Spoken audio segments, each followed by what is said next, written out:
Hello students, मैं Vinita Tirkey, assistant professor, भारतीय विश्वविद्यालय दुर्ग।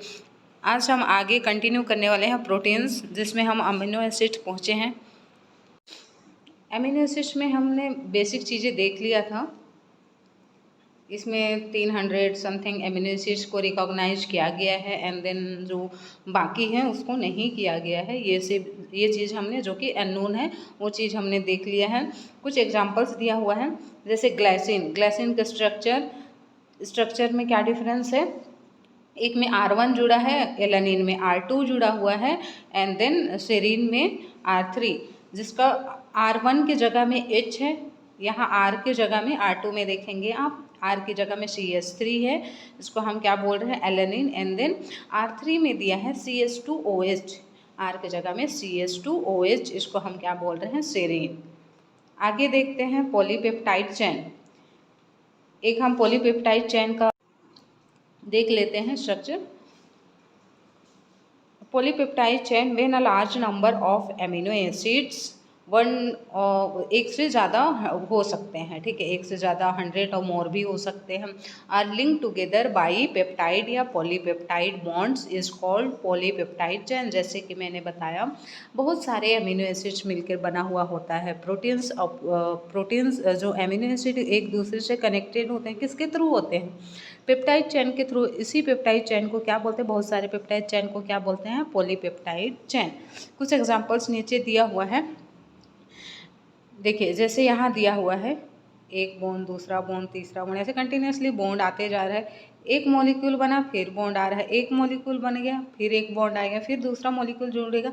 ये इसको जो बोलेंगे, इसको क्या बोलेंगे, जो जुड़ रहा है इस वाले बॉन्ड को क्या बोलेंगे, पेप्टाइड बॉन्ड। ऐसी पेप्टाइड बॉन्ड बहुत सारे एमिनो एसिड को जोड़ के रखता है, इसको क्या बोलेंगे, पॉलीपेप्टाइड चेन। इसकी क्लासिफिकेशन देख लेते हैं। क्लासिफिकेशन में दो तरीके का पूछा गया है, एक केमिकल नेचर के बेस पे और एक है न्यूट्रिशनल बेस पे। तो सबसे पहले हम देखेंगे केमिकल नेचर के बेस पे। इसमें पहला दिया है न्यूट्रल एमिनो एसिड, मतलब जिसका नेचर जो होगा वो न्यूट्रल होगा। The amino acids have equal amount of amino and carboxylic group are called neutral amino acid. जैसे कि इसमें आप देख सकते हैं, एक पेप्टाइड, एक कार्बोक्सिलिक ग्रुप होता है, COO जुड़ा रहता है एक साइड, और एक साइड क्या जुड़ा रहता है, अमोनिया ग्रुप जुड़ा रहता है, ठीक है। या इसको हम लिख सकते हैं HN2, ऐसे लिख सकते हैं। एक साइड अमीनो ग्रुप जुड़ा रहता है और एक साइड कार्बोक्सिलिक ग्रुप रहता है। तो इसमें क्या बोल रहा है, न्यूट्रल मीन्स दोनों इक्वल होंगे, एमिनो का ग्रुप और कार्बोक्सिलिक का ग्रुप इक्वल होगा, इसको हम क्या बोल रहे हैं, न्यूट्रल एमिनो एसिड। जैसे कि ग्लाइसिन और एलानिन, ग्लाइसिन में हमने देखा ये वाले स्ट्रक्चर, कहाँ, ग्लाइसिन और एलानिन में देखिए, इसमें कार्बोक्सिलिक ग्रुप जो है, ये वाला ग्रुप और ये वाला ग्रुप अगर साथ में जुड़ेंगे, इसमें भी सेम पाया जा रहा है, तो इसमें क्या होगा, NH2 है ना, ये थोड़ा सा करेक्शन कर लीजिए, अगर इधर से नहीं समझ में आ रहा है तो आप लोग ऐसे कर सकते हैं, NH2 ऐसा करके। तो फिर इसमें क्या बोला मैंने कि इस अमीनो ग्रुप भी जुड़ा हुआ है, एक साइड कार्बोक्सिलिक ग्रुप भी जुड़ा हुआ है। सेम ये भी वही कह रहा है, ग्लाइसिन और एलानिन में भी दोनों इक्वल क्वांटिटी में होंगे, एमिनो एसिड भी एंड देन कार्बोक्सिलिक ग्रुप, ठीक है। नेक्स्ट दिया है एसिडिक एमिनो एसिड। इसमें एसिडिक इन नेचर का होगा। जैसे देखेंगे, the amino acids have negative R group, और R ग्रुप का हमने क्या बोला था, वेरिएबल ग्रुप, और और चैन और called acidic amino acid. For example में दिया है स्पार्टिक एसिड, ग्लूटामिक एसिड। जैसे एग्जांपल हम लोग देखते आ रहे हैं, वैसे ही जो R होगा, R का ग्रुप जो होगा वो क्या होगा, नेगेटिव होगा, ठीक है। बेसिक इन नेचर में देखते हैं, बेसिक एमिनो एसिड में क्या दिया है, द बेसिक एमिनो एसिड है पॉजिटिव R, मतलब R का जो ग्रुप होगा वो क्या होगा, पॉजिटिव होगा, जिसको हम क्या बोलेंगे, basic amino acid. For example arginine और लाइसिन। सल्फर कंटेनिंग, ये चौथा नंबर का है, सल्फर कंटेनिंग अमीनो एसिड। इसमें एग्जांपल्स दिया गया है, मेथियोनिन, असिस्टेन, इसमें कौन से तरीके के एमिनो एसिड रहेंगे? इसमें sulphur containing amino acid present रहेंगे। एरोमेटिक एमिनो एसिड, इसको आप एक लाइन में लिख सकते हैं कि इसमें सल्फर कंटेनिंग पाया जाता है, ठीक है। Aromatic amino acid, the amino acid have aromatic ring, इसमें एरोमेटिक रिंग पाया जाता है, इसी को बोला जाता है एरोमेटिक एमिनो एसिड। एग्जाम्पल्स में फिनाइल एलानिन का एग्जाम्पल्स दिया हुआ है, आप इसको देख सकते हैं। ये हो गया हमारा केमिकल नेचर के बेस पे हमारा क्लासिफिकेशन हो गया था। अब हम पढ़ने वाले हैं classification of amino acid in the basis of nutritional requirements. इसमें दो तरीके का होगा, एक एसेंशियल अमीनो एसिड्स होगा और एक होगा non essential amino acid. Essential amino acid जो हमको डाइट के थ्रू लेना पड़ेगा, और नॉन एसेंशियल अमीनो एसिड जो हमारी बॉडी खुद सिंथेसाइज करती है, ठीक है। इसको बाहर से डाइट के थ्रू लेने की ज़रूरत नहीं पड़ती है। एसेंशियल मीन्स हमको रिक्वायर्ड है, नॉन एसेंशियल मीन्स हमारा बॉडी खुद सिंथेसाइज करता है। देखते हैं क्या लिखा है। Essential amino acid, the amino acid are not synthesised in body से सिंथेसाइज नहीं करता है, are obtained from the diet stream, जैसे कि हम खाने के थ्रू ले सकते हैं। Sources are called essential amino acids. Examples में दिया गया है valine, isoleucine, phenyl alanine etcetera. Non essential में दिया है the amino acids are synthesised in the body and are non essential, जैसे कि मैंने बताया कि जो नॉन एसेंशियल अमीनो एसिड्स होता है वो हमारा बॉडी खुद सिंथेसाइज करता है। जैसे एग्जांपल है ग्लाइसिन और टायरोसिन।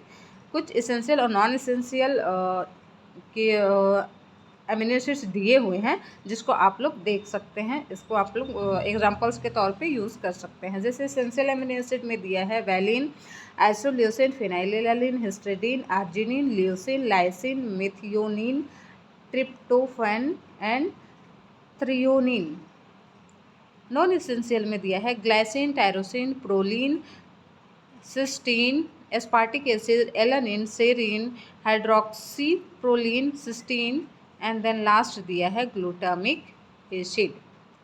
अब हम इसका बायोलॉजिकल रोल देखेंगे। Biological role of amino acid की बायोलॉजिकली हमारी बॉडी में, बायो मीन्स क्या होता है, हम life, and then logical means उसकी स्टडी। हमारी लाइफ में एमिनो एसिड्स का क्या रोल होता है, चलिए हम देखते हैं।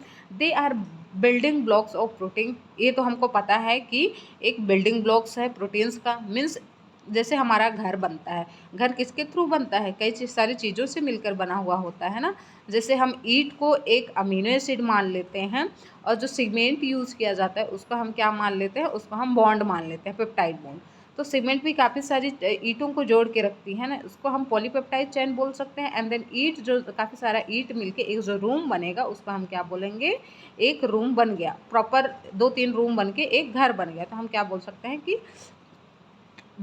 इसमें 2-3 प्रोटीन प्रेजेंट हैं, ठीक है। They are source of energy during long term starvation. Means हमको जो स्टारवेशन मीन्स हम जो फास्ट रखते हैं उसकी बात कर रहे हैं। After consumption of stored carbohydrates, मतलब कार्बोहाइड्रेट्स फैट्स को जो ये एक तरह का बोला जा रहा है कि एनर्जी का सोर्स है, जो कि हम जो फास्ट रखते हैं 1 दिन 2 दिन, दुर्गा माता या जो भी चीज़ों का जो फास्ट रखते हैं, उसमें क्या होता है, कार्बोहाइड्रेट और फैट की जो होती है उसकी एनर्जी यूज़ होने के बाद, ठीक है। तो क्या बोल रहा है, ये सोर्स ऑफ एनर्जी है। काफ़ी टाइम बाद हम 1 दिन 2 दिन, कोई लोग 3 दिन, जैसे नवरात्रि होता है 9 दिन फास्ट रखते हैं। उनको एनर्जी कहाँ से मिलती है, जो कार्बोहाइड्रेट या फैट्स जो हमारे बॉडी में स्टोर्ड रहता है ग्लाइकोजन के फॉर्म में, वो क्या होता है, ब्रेक डाउन कर करके अपना एज ए एनर्जी यूज़ होता है। अब उसका एनर्जी ख़त्म हो जाता है तो फिर हमारे पास क्या बचता है, प्रोटीन का भी यूज़ इसी तरीके का होता है। नेक्स्ट थर्ड पॉइंट दिया है, some of them are used as neurotransmitter. कभी कभी कुछ प्रोटीन्स जो होता है वो एज अ न्यूरोट्रांसमीटर यूज़ होता है, एज अ न्यूरोट्रांसमीटर काम करता है, ठीक है। नेक्स्ट दिया है structure of proteins, 4 level of organisation of protein structure. 4 FOUR दिया है, स्पेलिंग थोड़ा सा मिस्टेक है, आप लोग करेक्शन कर लीजिएगा। FOUR, जिसमें हम 4 लेवल पढ़ेंगे इसकी ऑर्गेनाइजेशन की। किसकी ऑर्गेनाइजेशन की? प्रोटीन स्ट्रक्चर की। तो 4 तरीके का देखते हैं। पहला है प्राइमरी स्ट्रक्चर, सेकंड है secondary structure, tertiary structure and quaternary structure. इन चारों को देखते हैं। पहले मैं आपको बेसिक बता दूं। प्राइमरी स्ट्रक्चर जो होते हैं जिसको हम आइडेंटिफाई कर सकते हैं कि हाँ ये प्राइमरी स्ट्रक्चर है। किस तरीके का होता है इसका स्ट्रक्चर? जैसे फॉर एग्जांपल ये ऐसे बन रहा है तो इसमें क्या अमीनो एसिड जुड़ते जा रहे हैं, ठीक है। ये इसमें आइडेंटिफाई कर पा रहे हैं कि कितना अमीनो एसिड है। सेम जैसे हम सेकेंडरी में देखेंगे, सेकेंडरी में भी उतना ज़्यादा कॉम्प्लिकेटेड नहीं रहता है। जैसे कि ये इसमें काफ़ी सारे अमीनो एसिड जुड़े हुए हैं और थोड़ा सा मॉडिफाई है। इसको हम क्या बोले? Secondary structure. यही जब एक दूसरे से ऐसे जुड़े हुए होंगे, सॉरी बॉन्ड के थ्रू जुड़े हुए होंगे ऐसी, इसको क्या बोलेंगे? एक सेकेंड, ज़्यादा होच पोच दिख रहा है। ऐसे दूसरे पेन कलर से कर दूँ इसको। ये देखिए इससे ऐसे जुड़ा है, ये ऐसे जुड़ा है, ये ऐसे जुड़ा है। ये थोड़ी सी कॉम्प्लिकेटेड दिख रहा है। इसको हम क्या बोलेंगे? Structure, secondary structure. Touch structure में थोड़ा सा 3D स्ट्रक्चर टाइप से होता है। ये ऐसे ऐसे ऐसे ऐसे, और इसमें जो एमिनो एसिड जुड़े हुए होते हैं वो एक दूसरे से ऐसे एकदम और एक दूसरे की ओर एकदम से झुके हुए होते हैं। और फोर्थ वाला जो क्वाटरनरी स्ट्रक्चर होता है ये एक्चुअल में 3D स्ट्रक्चर होता है। इसको आइडेंटिफाई करना थोड़ा सा मुश्किल हो जाता है। तो चलिए इसका थ्योरी देख लेते हैं। पहला दिया है primary structure. The primary structure of protein indicates the arrangement of different amino acid and they are joined by covalent peptide bond. किससे जुड़ा हुआ होता है? कोवैलेंट पेप्टाइड बॉन्ड के थ्रू ये जुड़ा हुआ होता है और ये डिफरेंट अमीनो एसिड्स एक के बाद एक अरेंजमेंट के साथ ये बने रहते हैं। सेकेंडरी स्ट्रक्चर में दिया है it is advance form of primary structure. Primary structure का थोड़ा सा एडवांस फॉर्म होता है। Along with peptide bond hydrogen bond also found in secondary. इसमें जैसे देखेंगे हम लोग सेकेंडरी स्ट्रक्चर में पेप्टाइड बॉन्ड भी पाया जाता है, हाइड्रोजन भी बॉन्ड भी पाया जाता है। Secondary structure hydrogen bond is held between amino group. जो हाइड्रोजन ग्रुप रहता है एमिनो ग्रुप के बीच में पाया जाता है। एंड कार्बोक्सिल ऑक्सीजन और पेप्टाइड बॉन्ड के बीच भी पाया जाता है। टर्चरी में देखेंगे ये थोड़े से ज़्यादा फोल्डेड होते हैं। इट इज़ मोर कॉम्प्लेक्स, उसको भी थोड़ा सा आइडेंटिफाई करने में थोड़ी सी मुश्किल जाती है। Form of secondary structure tertiary structures involves 3 dimensional, जैसे कि मैंने बताया कि 3D होता है। Folding of polypeptide chain, the polypeptide chain tightly folded into a complex form due to following bonds. कुछ बॉन्ड्स पाया जाता है, देखते हैं। Hydrogen bond, disulphide bond, electrostatic bond, ionic bond, hydrophobic bond.